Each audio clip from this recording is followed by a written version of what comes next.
ya. Assalamualaikum.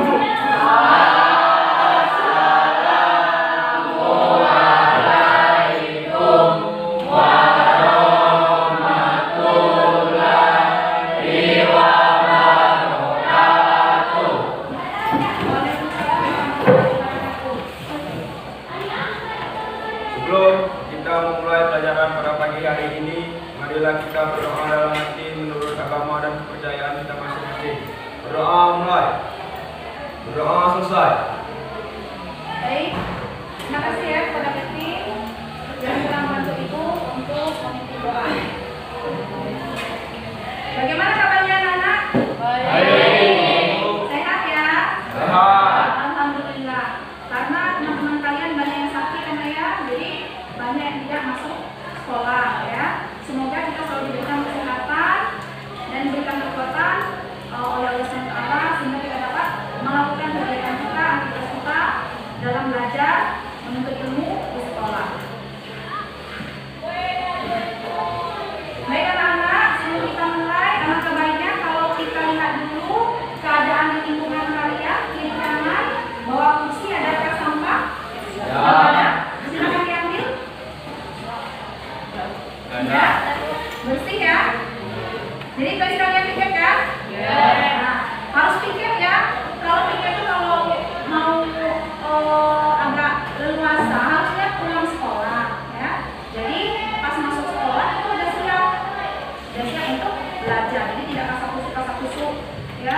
Mau tergesa-gesa dari rumah untuk mengejar tiket ya, sehingga kita datang sekolah dan berkonsentrasi untuk belajar. Baik, diperiksa dulu ya jamnya. Ada yang tidak masuk hari ini ya? Abdullah Syukur. Iya. Alira Belisa. Apri. Aris siapa? Delvi apa? Dilan. Banyak sekali tidak masuk ya. Kita doakan semoga teman-teman kita yang tidak hadir kalau dalam keadaan sakit dia cepat sehat ya. Yang sedang berhalangan dia bisa menyelesaikan masalahnya sehingga di depan dapat bertemu lagi dengan ibu ya dan bisa mengikuti pembelajaran di sekolah seperti biasanya. Baik anak-anak ibu, supaya kita bersemangat hari ini, pagi ini ya. Bagaimana kalau kita menyanyikan salah satu lagu wajib nasional? Setuju nggak? Coba lagu apa? Garuda Pancasila. Boleh. Silakan berdiri. Ibu hitung ya. 1, 2, 3. Garuda Pancasila. Akulah pendukungmu. Silakan ibu kembali. Ya. Lebih semangat kan? Ya. Bagus ya. Jadi dengan kita menyanyikan salah satu lagu wajib nasional itu supaya memupuk rasa nasionalisme dan rasa patriot pada diri kita ya. Yang terutama sekali itu memupuk rasa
pengangguran ya. Nah, pengangguran itu adalah masalah ketenaga kerjaan. Nah, itulah materi kita sekarang ya.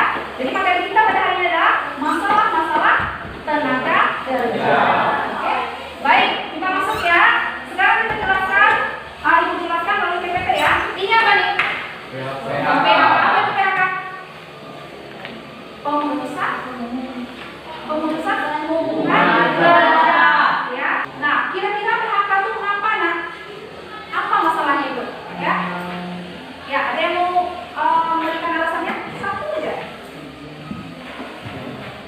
Ayo, kenapa timbul PHK? PHK itu orang yang dikeluarkan dari perusahaan kerja ya.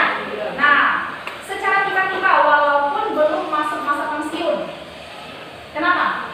Kevin? Ya? Korupsi. Kalau PHK itu biasanya masalahnya dari perusahaan tempat dia bekerja, nah ya. Kalau korupsi itu adalah kesalahan pribadi dia, ya. Kalau korupsi, ya, nggak usah pakai PHK, ya, langsung aja berhenti perusahaan, gitu, ya. Oke, jadi PHK ini biasanya karena ekonomi, ya, karena inflasi, keadaan seperti kemarin COVID, ya. Jadi COVID itu kan membuat ekonomi di Indonesia ini kan menjadi labil, ya, jadi sulit, benar. Sehingga perusahaan itu tidak mampu untuk membayar gaji karyawan. Nah, kira-kira mengapa kok jadi PHK, Bu? Dengan adanya hal itu. Nah, kalau tidak digaji, orang mau kerja, tidak kan? Ya. Nah, jadi dikurangi dengan jalan di PHK.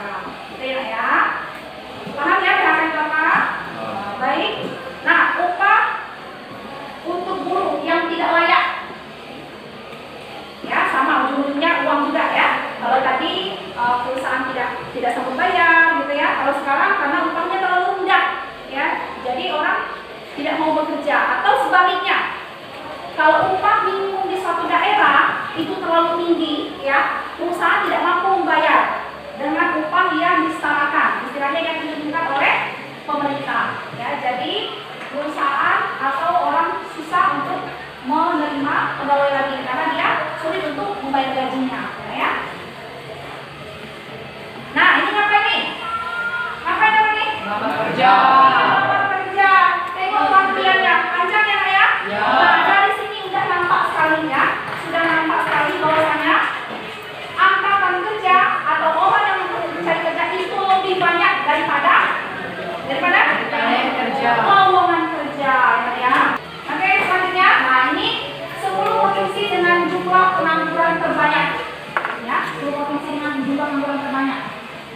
Kelihatan di sini ya, Banten, Jawa Barat, Maluku, Kepulauan Riau, Sulawesi Utara, Riau, Kalimantan Timur, Aceh, DKI Jakarta, Papua Barat. Ya, nah itu adalah 10 provinsi di Indonesia ya yang mempunyai pengangguran terbanyak.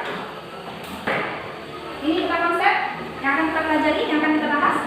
Masalah ketenagakerjaan. Nah, jadi masalah ketenagakerjaan itu ada faktor-faktornya. Ya, yang pertama rendahnya kualitas tenaga kerja. Yang kedua jumlah angkatan kerja yang tidak seimbang dengan semangat kerja.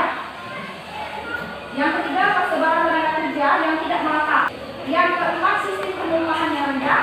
Dan yang terakhir adalah pengangguran. Jadi kesemuanya ini ujung-ujungnya mesti pengangguran. Ya, rendahnya kualitas tenaga kerja, dia tidak dapat kerja karena rendah kualitas, tidak berpendidikan, tidak dapat kerja. Ujung-ujungnya nganggur. Ya, jumlah angkatan kerja yang tidak seimbang juga. Ya, jumlah angkatan kerja yang tidak seimbang. Jadi lebih banyak angkatan kerja daripada lowongan pekerjaan. Ujung-ujungnya pengangguran, ya kan? Persebaran tenaga kerja juga yang tidak merata dan sistem upah yang rendah. Ya, jadi sistem upah yang rendah, jadi orang malas bekerja kenapa? Istilahnya tidak sesuai benar ya dengan apa yang telah dilakukan ya, karena udah waktu biaya lingkungan kerja ya kan, sudah upah yang didapat sedikit ya, jadi dia malas saja ya, pikir dia ngapain yang bekerja capek-capek upahnya tidak sesuai ya, jadi ujung-ujungnya tidak bekerja alias pengangguran ya. Nah, pengangguran dibagi menjadi jenis-jenis pengangguran dan dampak pengangguran, nanti kita bahas ya. Nah, ini definisi dari masalah tenaga kerjaan. Masalah tenaga kerjaan adalah faktor-faktor yang menyebabkan timbulnya masalah tenaga kerjaan. Nah, faktor-faktornya itu kalian baca dulu ya, tadi. Nah, kita bahas satu ya dari faktor-faktornya tadi. Yang pertama, rendahnya kualitas tenaga kerja. Rendahnya kualitas tenaga kerja adalah rendahnya tingkat pendidikan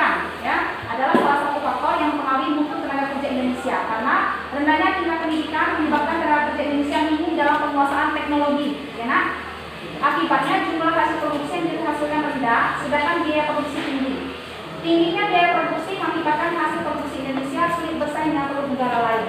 Yang kedua, jumlah angkatan kerja yang tidak seimbang dengan lapangan kerja. Ya, tadi sudah disinggung, jumlah angkatan kerja itu banyak, tapi lowongan pekerjaan itu sedikit, ya.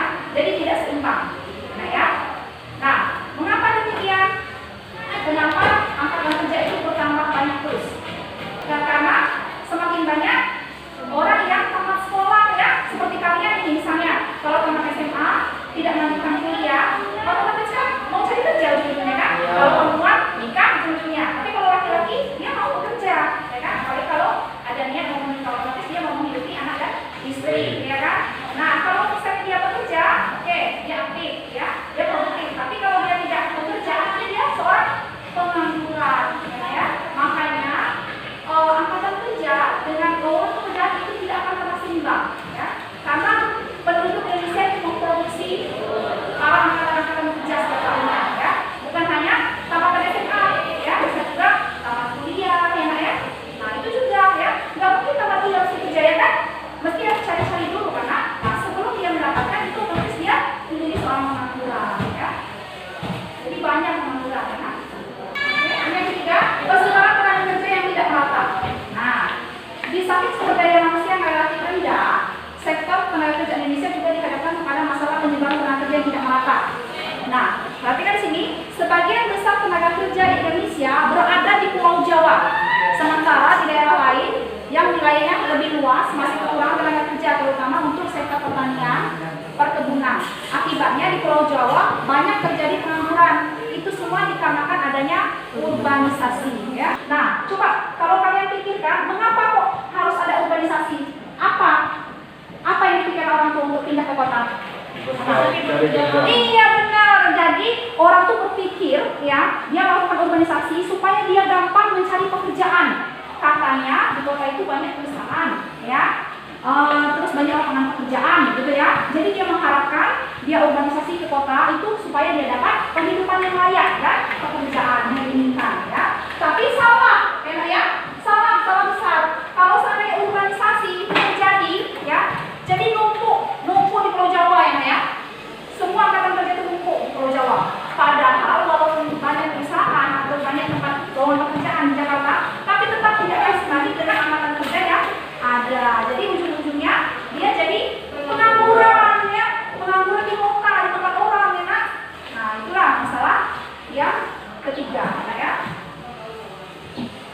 Nah, sistem upah yang rendah, ya, ini udah paham kalian, ya. Jadi upah yang diberikan sedikit, ya. Oke, dijelaskan. Upah menjadi salah satu faktor yang mempengaruhi tingkat pengangguran. Timbulnya pengangguran karena upah yang diberikan oleh si pemberi kerja minim, ya, berarti kan akan menurunkan permintaan atas lowongan pekerjaan. Sedangkan dari pihak tenaga kerja, upah adalah upah yang seharusnya diterima sebagai balas jasa dari waktu dan tenaganya, ya. Baik, kita lanjutkan. Ini bisnis pengangguran. Pengangguran terbuka, ya, adalah angkatan kerja yang sama sekali tidak mempunyai pekerjaan. Pengangguran ini terjadi karena angkatan kerja tersebut belum mendapat pekerjaan, padahal setelah berusaha secara maksimal atau dikarenakan faktor malas mencari pekerjaan atau malas bekerja, ya. Pengangguran voluntari, ya, yaitu pengangguran yang terjadi karena seseorang yang sebenarnya masih mampu bekerja, tapi dia tidak mau bekerja lagi. Karena apa? Dia udah kaya, ya, sombongnya. Udah kaya, udah merasa mempunyai uang yang banyak, ya. Itu jenis pengangguran. Terus dampak pengangguran, ya. Dampak pengangguran itu diantaranya pendapatan nasional nol, pendapatan per kapita rendah, investasi yang pembentukan modal rendah, surat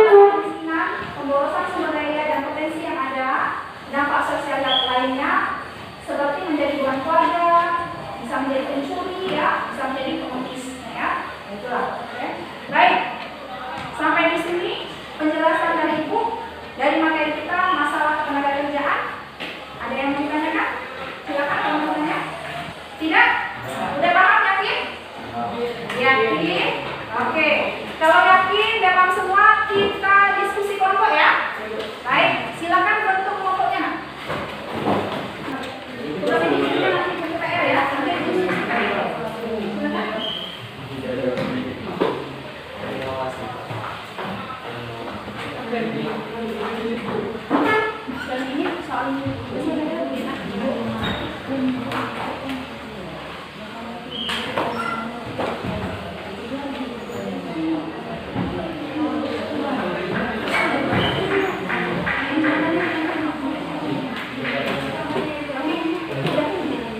Oke, silakan didiskusikan. Dan tadi tolong catat juga kesimpulan kita hari ini ya. Nanti terakhir pembelajaran ibu suruh kalian membacakan apa kesimpulan kita hari ini ya. Jangan lupa tulis kelompoknya ya. Anggota kelompok juga, ketuanya juga.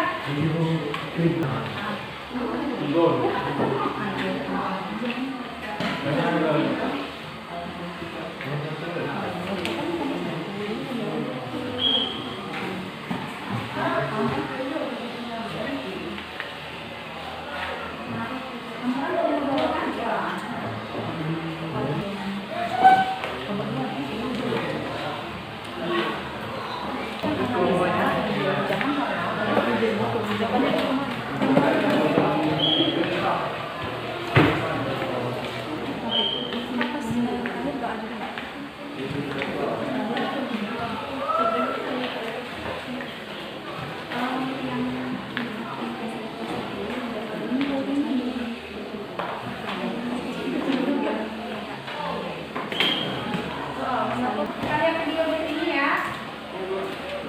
Perhatikan. Akhir 20.000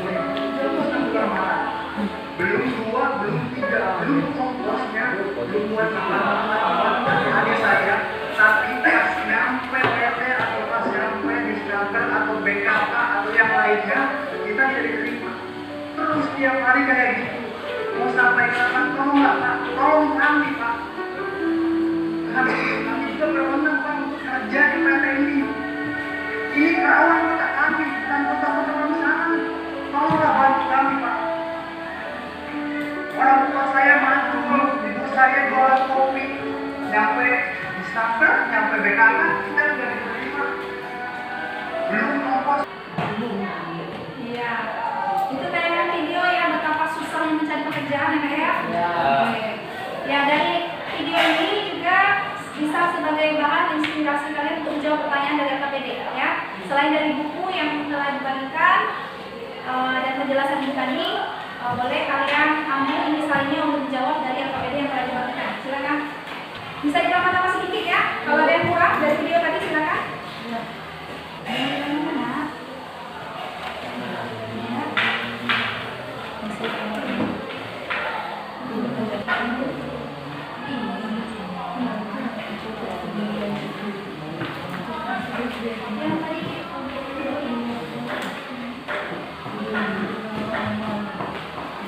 Ya, udah cukup ya?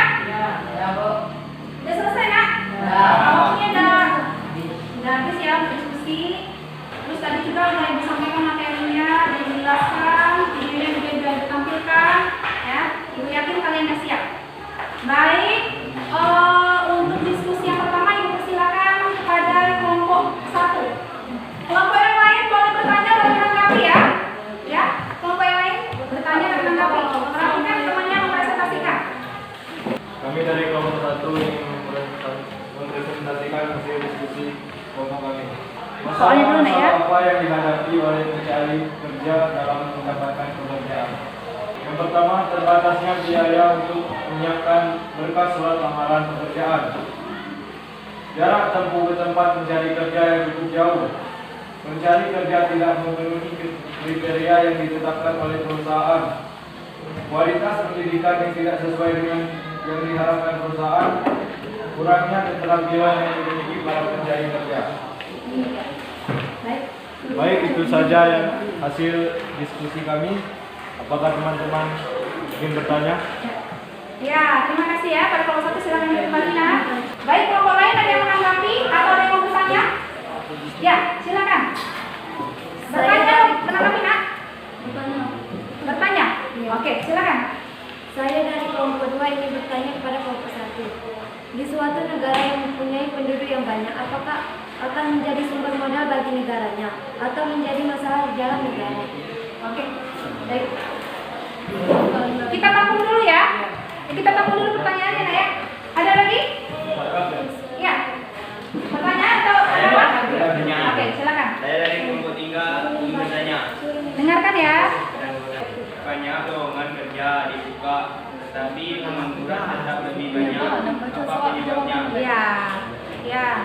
Jadi lowongan kerja banyak, tetapi pengangguran tetap lebih banyak. Mengapa? Gitu ya? Oke. Silakan Ibu kasih waktu agak beberapa menit untuk mencari jawabannya. Atau ada yang udah bisa menjawabnya? Ya, sudah siap dah? Ya, perhatikan. Yang bertanya tadi perhatikan. Baiklah, saya akan menjawab pertanyaan dari kelompok 3. Banyak lowongan kerja, tetapi lebih banyak pengangguran. Mengapa? Ya. Karena adanya ketidakseimbangan antara lowongan pekerjaan dan jumlah tenaga kerja yang meningkat setiap tahunnya.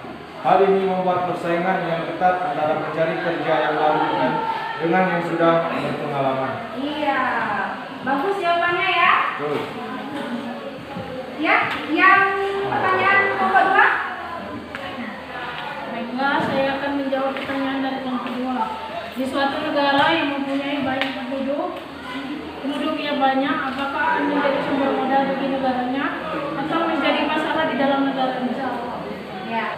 Jumlah penduduk yang besar menjadi modal penting untuk mendorong kemajuan bangsa, sehingga pengelola sumber daya manusia yang berkualitas menjadi suatu hal yang wajib dilakukan oleh pemerintah dalam beberapa tahun ke depan.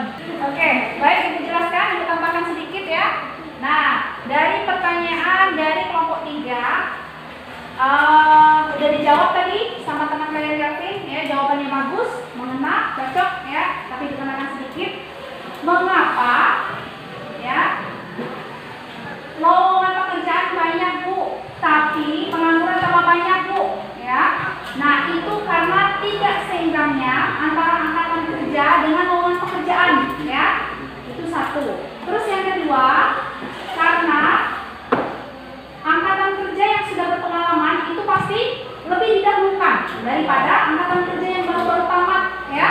Iya, misalnya tamat SMP nggak sekolah lagi, nah ya. Nah, terus dia udah menjadi angkatan kerja karena umurnya udah 12 tahun ya kan. Nah, terus dia punya keahlian apa? Nggak punya keahlian apa-apa kan? Nah, terus ada juga yang melamar. Dia tamat SMA. Sebelumnya juga dia udah pernah bekerja di perusahaan lain. Otomatis perusahaan mau menerima orang yang berpengalaman ya, tidak mau orang yang baru tamat ya. Sehingga hal-hal yang seperti itu menjadi permasalahan juga adalah masalah ketenagakerjaan. Oke. Nah, terus jawaban dari Cynthia tadi betul nggak ya? Kalau penduduk yang padat, yang besar ya, sebuah negara penduduknya banyak ya, negaranya besar. Tapi kira-kira Bu, penduduk yang besar itu apakah menjadi modal buat negaranya atau menjadi sebuah masalah buat negaranya? Itu tadi ya pertanyaannya. Nah, kalau menurut kalian bagaimana? Menjadi modal kah atau menjadi permasalahan di sebuah negara? Menjadi sebuah modal.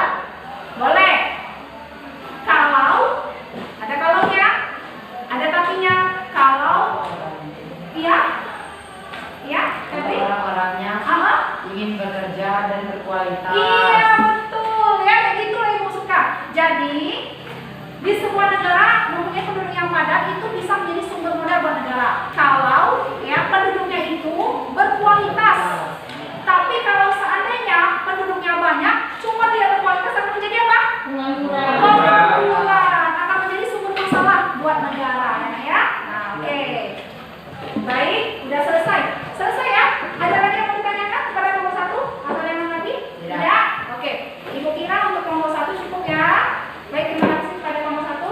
Silakan untuk kelompok 2 untuk presentasikan. Baiklah, kami akan mempresentasikan hasil dari kerja kelompok kami. Mengapa pencari kerja sulit untuk mendapatkan pekerjaan jika dihubungkan dengan permasalahan ketenagakerjaan yang ada di Indonesia? Yang pertama, kurangnya kemampuan. Kemampuan seseorang juga termasuk faktor penyebab sulitnya mendapatkan pekerjaan. Jika kita tidak memiliki kemampuan yang diminta oleh perusahaan, maka perusahaan tidak akan menerima bekerja. Kedua, pendidikan. Itu jawaban dari kelompok 2 ya. Silakan duduk kembali. Kelompok yang lain ada yang mau menanggapi atau ada yang mau bertanya? Silakan. Ya, silakan Pak. Saya dari kelompok 3 ingin bertanya untuk kelompok 2. Ya. Dicatat Mengapa ya. kualitas tenaga kerja Indonesia relatif lebih rendah dibanding negara lain? Ya. Ya, silakan didiskusikan dulu yang nomor 2 ini ya. Ya, ini pertanyaannya ya.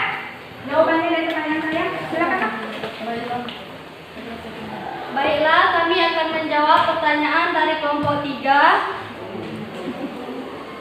Soalnya dulu Kak ya.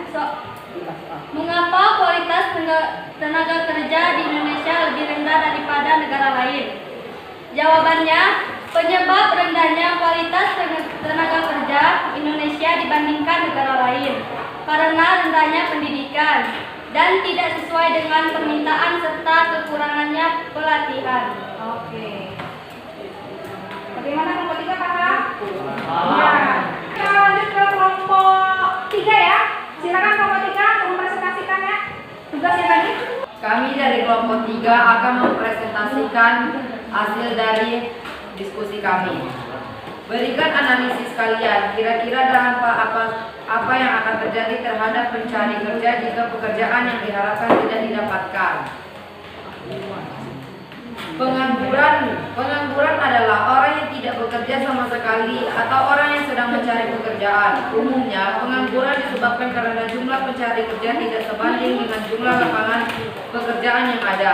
Tidak imbangnya pertumbuhan angkatan kerja dengan kesempatan kerja. Terbatasnya kesempatan kerja yang dipengaruhi oleh pertumbuhan ekonomi yang tidak stabil, serta masih rendahnya kualitas angkatan kerja. Baik. Silakan dikembali. Ya, itu hasil dari diskusi kelompok dari teman kalian ya, kelompok 3. Kelompok lain yang mau menanggapi atau ada yang ingin bertanya? Ya, silakan. Kelompok 1 ya. Ya, kami dari kelompok 1 ingin bertanya. Apa yang dimaksud dengan pengangguran menyebabkan dampak sosial bagi masyarakat? Baiklah, saya akan menjawab pertanyaan dari kelompok 1. Apa yang dimaksud dengan pengangguran menyebabkan dampak sosial bagi masyarakat? Dampak pengangguran terhadap masyarakat adalah kesejahteraan akan menurun, timbul kriminalitas sehingga meresahkan masyarakat. Ya. Silakan Ibu. Nah, itu jawaban dari kelompok 3 ya. Jadi, sesuai dengan pertanyaan dari kelompok 1, apa dampak dari pengangguran bagi masyarakat ya, bagi sosial masyarakat ya. Nah, kalau udah bilang sosial masyarakat artinya itu dampaknya untuk orang lain ya. Nah, betul jawabannya ya, mengakibatkan kriminalitas ya, kemiskinan ya. Nah, di sini akan ditambahkan kalau pengangguran itu terjadi dalam sebuah masyarakat ya, masyarakat di sana tuh akan resah. Karena kalau pengangguran itu kan tidak punya kerjaan ya nak. Jadi ujung-ujungnya nanti apa itu kriminal? Kriminal itu seperti mencuri, ya, apalagi mabuk-mabukan, narkoba, ya nak ya. Nah, jadi ujung-ujungnya masyarakat itu rusak dengan adanya dampak pengangguran tadi. Nah, itu adalah dampak sosial seperti yang ditanyakan oleh teman kalian Wisnu. Ya. Nah, tapi kalau dampak individu apa? Kalau dampak individu kira-kira apa?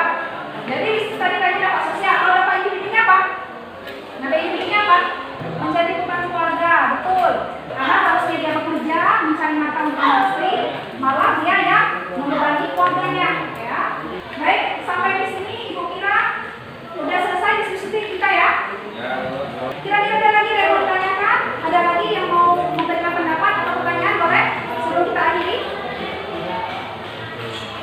Udah paham semua nak? Baik. Sebelum Ibu tutup ya, Ibu meminta kalian untuk menyimpulkan pembelajaran kita hari ini ya. Tadi sebelum masuk Ibu suruh dari penjelasan itu tadi yang telah Ibu jelaskan di depan, itu Ibu suruh kalian catatkan. Nah, jadi itu akan berupa kesimpulan. Coba kalian bacakan apa kesimpulan pelajaran kita hari ini. Siapa yang mau membacakannya? Ya, silakan silakan. Kesimpulan pembelajaran hari ini. Permasalahan ketenaga kerja di Indonesia. A. Sistem perubahan yang rendah. B. Jumlah angkatan kerja yang tidak sebanding dengan lapangan kerja yang tersedia. C. Rendahnya tingkat pendidikan dan keterampilan atau kualitas tenaga kerja yang rendah. D. Penyebaran angkatan kerja yang tidak merata. E. Pengangguran. Pengangguran adalah penduduk yang tidak bekerja tetapi sedang mencari pekerjaan atau mempersiapkan suatu usaha baru, atau penduduk yang tidak mencari pekerjaan karena merasa tidak mungkin mendapatkan pekerjaan, atau penduduk yang tidak mencari pekerjaan karena sudah diterima bekerja atau mempunyai pekerjaan tetapi belum mulai bekerja. Contohnya pengangguran musiman, pengangguran terbuka, pengangguran teknologi, pengangguran terselubung, dan lain-lain. Iya. Terima kasih Samira. Baik, itulah kesimpulan yang telah kalian catat ya dan telah kalian bacakan. Itu adalah kesimpulan pembelajaran kita hari ini ya. Ibu harapkan pembelajaran kita hari ini bermanfaat ya. Dan jangan kalian lupakan maksud ibu ya. Harus lebih kalian pahami lagi. Nah, jadi supaya kalian paham dan bisa mengulang-ulang di rumah, tolong tugas individu yang telah kita bagikan tadi dikerjakan di rumah. Ya. Oke. Minggu depan tolong kumpulkan kepada kelas dan kelas kumpulkan kepada ibu ya. Baik. Ya. Sudah ada tadi kan tugas-tugasnya? Nah, minggu besok kita akan bertemu lagi ya. Akan bertemu lagi pada pembahasan upaya-upaya meningkatkan kualitas tenaga kerja. Ibu menginginkan kalian membuka buku yang relevan ya, mencari atau searching ya di Google, di YouTube ya tentang apa-apa yang menjadi upaya-upaya untuk meningkatkan kualitas tenaga kerja sehingga pas pertemuan berikutnya kalian sudah sangat paham, sudah mengerti, kita tinggal mengingat-ingat dan lebih memahami kembali ya. Oke. Ibu Mira sampai di sini dulu ya pembelajaran kita hari ini. Kita beri aplaus meriah untuk kita sendiri. Ya. Ibu mengharapkan minggu depan kita lebih semangat enggak ya? Ibu mohon bantuan kepada Ida untuk menutup pembelajaran kita hari ini dengan doa. Sebelum kita mengakhiri pelajaran kita pada hari ini, sebaiknya kita berdoa dalam hati menurut agama dan kepercayaan kita masing-masing. Berdoa mulai. Berdoa selesai. Baik, terima kasih Ida. Ibu akhiri